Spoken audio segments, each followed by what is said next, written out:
Hello friends, आपका पीके classes में स्वागत है। आप अगर मेरे चैनल पर पहली बार आए हैं तो मेरे चैनल को लाइक और सब्सक्राइब करना ना भूलें और बेल आइकन को भी प्रेस करें ताकि आपको हर नोटिफिकेशन मिलती रहे। जैसा कि मैंने आपको एपी के पिछले 2 क्लासेस में बताया है कि किस तरीके से हम लोगों ने एपी के टर्म्स को जाना, एपी क्या होता है ये जाना, साथ ही साथ हम लोगों ने जाना कि किस तरीके से एपी के nth टर्म को हम लोग फाइंड आउट कर सकते हैं। अब हम लोग इस बारे में बात करेंगे कि अगर हमारे पास एपी दिया हुआ है तो उस एपी में मौजूद जितने भी टर्म्स होंगे, जितने भी टर्म्स के वैल्यूज़ होंगे, उनका हम सम किस तरीके से निकालते हैं। जैसे अगर हम लोग एग्जाम्पल के तौर पर माने कि हमारे पास एक एपी है, क्या है 1 2 3 4 अप टू 100 तक, ये हमारा एपी है। अगर हम लोग कहेगा क्या कि इन जितने भी टर्म्स हमारे पास हैं इन सब का हमको सम बताइए कि कितना होगा। ठीक है, क्या कि ये जो एपी दिया हुआ है means set of natural numbers का जो एपी दिया हुआ है अप टू 100 तक, इसका सम आप हमें बताइए। तो हम लोग जनरली क्या करते हैं, हम लोग जनरली 1 + 2 + 3 + 4 प्लस अप टू +100 तक लिखते हैं। ठीक है, उसके बाद एक एक सेपरेटली जोड़ते हैं कि 4 + 3 + 2 + 1 करते हुए हम लोग जोड़ करके इसका सम निकालेंगे। लेकिन हमारे पास एपी में एक फार्मूला है, हमारे एपी में एक फार्मूला है जिसको बोलते हैं sum of first n term of AP. ठीक है, क्या जिसको हम लोग बोलते हैं sum of first n term of AP. इस फॉर्मूले का इस्तेमाल करके हम लोग किसी भी दिए हुए एपी के जितने भी टर्म्स के वैल्यूज़ होंगे उनको ऐड करके हम बता सकते हैं कि हमारा दिया हुआ एपी का जो सम होगा वो कितना होगा। तो इस तरीके से हम लोग किसी भी एपी का जो वैल्यूज़ होगा टर्म का वो आसानी से निकाल सकते हैं। तो हम लोग इसके लिए चलिए अब फॉर्मूला बनाते हैं, फॉर्मूला निकालते हैं जिसके अनुसार हम लोग ये देख सकते हैं कि किसी भी एपी का जो सम है वो किस तरीके से निकाला जाता है। तो हम लोग क्या करते हैं, हम लोग इसके लिए मानते हैं कि let the terms of AP is define in term of, किस तरीके से हम लोग निकालते थे एपी। फर्स्ट टर्म हमारा क्या होता था ए, सेकेंड टर्म हम लोग जानते थे कि ए में अगर डी जोड़ेंगे तो वो हमारा निकलेगा।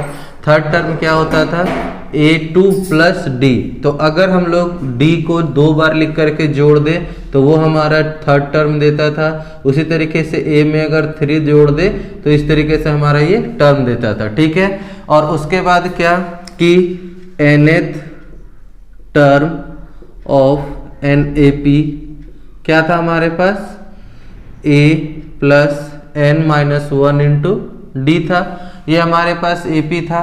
ठीक है, कि nth टर्म ऑफ एपी क्या होता है A + n-1 × D। अब तब हम लोग क्या करते हैं कि let S is sum of first n terms and n is total number of term, n is total number of terms.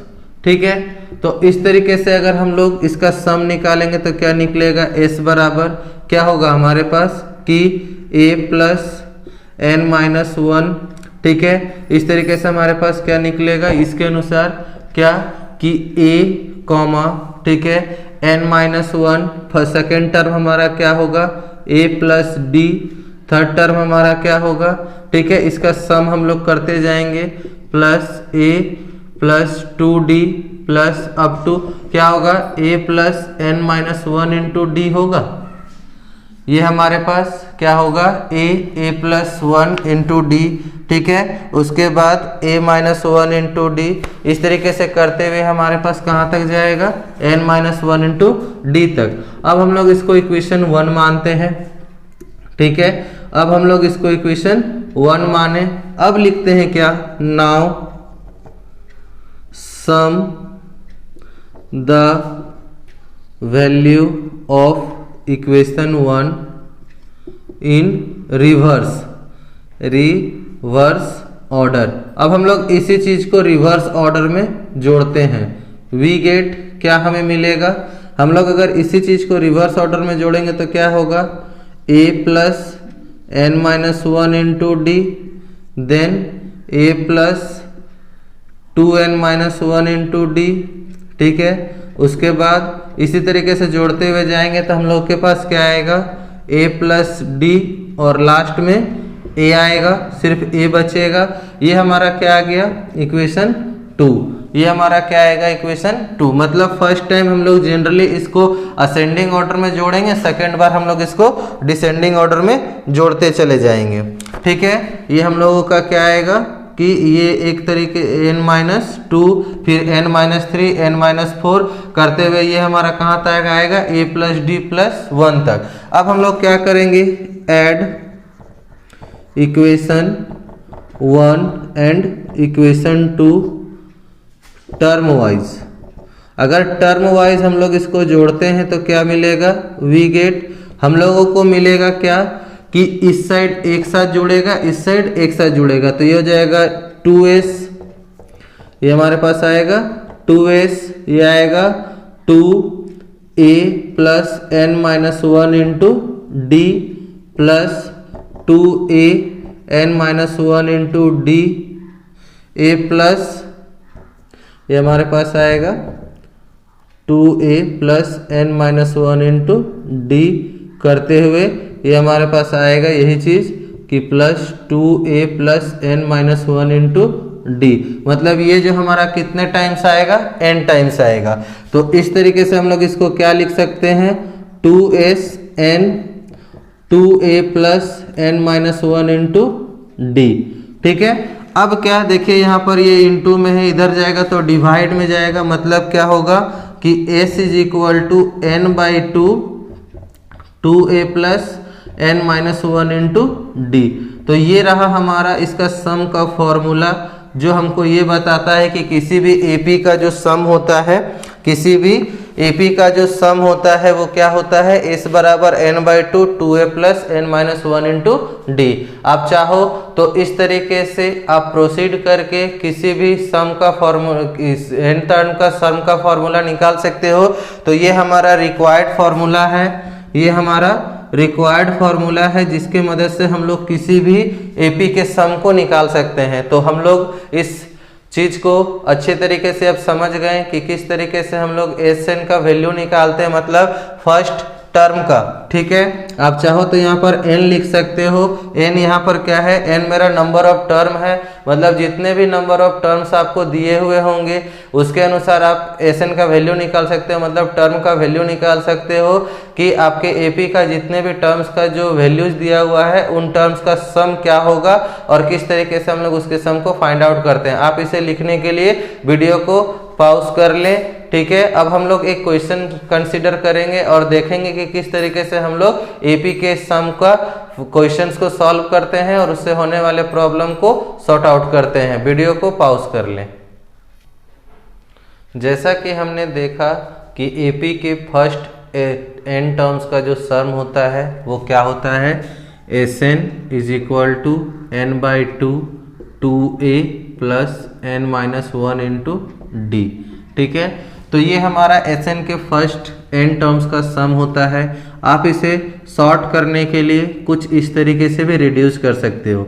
हम लोगों के पास यहाँ पर क्या है, 2a है, तो इसको हम a plus n minus one into D भी लिख सकते हैं। तो हमें पता है, देखिए यहाँ से यहाँ तक का जो फॉर्मूला है वो आपको कुछ याद दिलाएगा। क्या याद दिलाएगा कि ये हमारा किसका फॉर्मूला होता है, an का फॉर्मूला। तो आप चाहो तो एसएन को इस तरीके से आप लिख सकते हो कि पहले हम लोग इसका फॉर्मूला निकाल लेंगे, मीन्स इसका वैल्यू निकाल लेंगे, उसको सिर्फ इसके साथ ऐड करके भी हम लोग इसको निकाल सकते हैं। ठीक है, कहीं कहीं पर आपको बोलता है क्या कि मान लीजिए कि let an is equal to L है, आपका an का वैल्यू जो है वो l के बराबर है, देन आपका एसएन का जो फॉर्मूला है वो क्या बदल जाएगा, वो फॉर्मूला कुछ इस तरीके से बदल जाता है। तो आपके पास ये 3 फॉर्मूला है, इन 3 फॉर्मूला का इस्तेमाल करके आप Sn का वैल्यू निकाल सकते हैं। अब हम लोग 2 क्वेश्चंस लिए हैं जिसमें हम लोग देखेंगे कि किस तरीके से AP का जो सम होता है वो हम लोग निकाल सकते हैं। आप इसे लिखने के लिए वीडियो को पॉज कर सकते हैं। अब हम लोग इस क्वेश्चन की ओर बढ़ते हैं। इस क्वेश्चन में सबसे पहले आपसे क्या पूछा गया है? सबसे पहले क्वेश्चन में आपको पूछा गया है फाइंड सम, जो AP दिया हुआ है 2, 7, 12 टू 10 टर्म्स की। आपको फर्स्ट 10 टर्म्स का जो AP का जो सम है वो निकालना है। आपको AP का स्टार्टअप दिया हुआ है, तो हम लोग सॉल्यूशन करते हैं फर्स्ट क्वेश्चन का, सॉल्यूशन फर्स्ट का। ठीक है, क्या है जो गिवन दिया हुआ होगा वो लिखेंगे। क्या गिवन दिया हुआ है? AP दिया हुआ है क्या? 2, 7, 12 अप टू 10 टर्म्स। ठीक है, उसके बाद A का वैल्यू है 2, D का वैल्यू आपको पता है हम लोग कैसे निकालते हैं, second term minus first term, तो ये 5 हो जाएगा। ठीक है, आप चेक करने के लिए थर्ड टर्म से भी कर सकते हैं। और आपका AN का वैल्यू नहीं दिया हुआ है, आपको AN का वैल्यू नहीं दिया हुआ है कि क्या है नहीं है, क्योंकि हमें यहाँ AN का वैल्यू से कोई फर्क नहीं पड़ता है। आपको N का वैल्यू दिया हुआ है कितना है? 10, क्योंकि आपको क्वेश्चन ही पूछा गया है अप टू 10 टर्म्स। तो हम लोग Sn का फॉर्मूला लिखते हैं। क्या था हमारे पास? n/2 2a plus n-1 into D। ठीक है, तो S कितना लिखेंगे? 10 लिखेंगे, क्योंकि 10 का हम लोग वैल्यू निकाल रहे हैं। 10/2, 2a का वैल्यू हमारे पास क्या है? 2 है, प्लस का साइन। उसके बाद n का वैल्यू कितना है? 10-1 इंटू D कितना हम लोगों ने निकाला? 5। D हम लोगों ने कितना निकाला है? 5, ये इंटू हो जाएगा। ठीक है, तो S10 इज इक्वल टू, ये कैंसिल होकर हो जाएगा 5, तो 5। ठीक है, प्लस हमारे पास इसका क्या आ जाएगा? 4 प्लस ये 9 इंटू 5 कितना हो जाएगा? 45। Then S10 is equal to 5। ठीक है, ये इंटू होकर के कितना हो जाएगा? 49। अब इसको बस मल्टीप्लाई कर दीजिए, 9, 5, 45, 245। मीन्स हम लोग अगर इस AP को 10 टर्म तक लिखते हुए ऐड करेंगे तो उसका जो सम होगा वो कितना होगा? 245। तो ये तरीका है जिससे हम लोग किसी भी AP के सम को निकालते हैं दिए हुए टर्म्स को। अगर जनरली जोड़ने को कहा जाता तो काफ़ी ज़्यादा प्रॉब्लम होता, काफ़ी टाइम कंजम्पशन था, वो टाइम कंज्यूम करता है। लेकिन ये तरीका है जिससे हम लोग किसी भी AP के सॉल्यूशन को, सम के सॉल्यूशन को निकाल सकते हैं। अब हमारे पास सेकेंड क्वेश्चन है। सेकेंड क्वेश्चन में क्या कहा गया है कि find the sum of 22 first 22 terms, मतलब पहले 22 टर्म का आपको वो पूछ रहा है सम, जिसके लिए आपको D का वैल्यू दिया हुआ है। तो हम लोग सॉल्यूशन में यहाँ क्या लिखेंगे? जो दिया हुआ है सो लिखेंगे। N का वैल्यू कितना है? 22, D का वैल्यू 7 और AN का वैल्यू, A22 का वैल्यू दिया है 149। ठीक है, तो सबसे पहले हमको यहाँ पर A निकालना होगा, क्योंकि हम लोगों ने इस फॉर्मूले में देखा है कि यहाँ पर हमारा A यूज होता है। हमारे पास N है, D है, बस A नहीं है। तो A निकालने के लिए हम लोग AN से यहाँ पर निकालेंगे, तो A plus n-1 into D। आपको A22 का वैल्यू निकालना है, तो A22 का वैल्यू दिया हुआ है कितना? 149। A का वैल्यू हमें पता नहीं, N का वैल्यू है 22 -1 इंटू D का वैल्यू दिया हुआ है 7। ठीक, तो 149 A, ये कितना हो जाएगा? माइनस होकर के 21 इंटू 7। देन 149 यहाँ से A, ये हो जाएगा हमारा 749। तो A का वैल्यू कितना हो गया? 149 माइनस 147, दैट इज 2। मतलब A का वैल्यू हमारे पास कितना आया? 2। अब हम लोग इसी फॉर्मूला में रख करके अब हम लोग Sn का वैल्यू निकाल सकते हैं कि सारा वैल्यूज दिया हुआ है, उसके बाद हम लोग उसको पुट करेंगे। तो आप इसे लिखने के लिए वीडियो को पॉज कर सकते हैं, मैं इसे रफ कर रहा हूँ। ठीक है, तो अब हम लोग यहाँ से आगे बढ़ते हैं। क्या?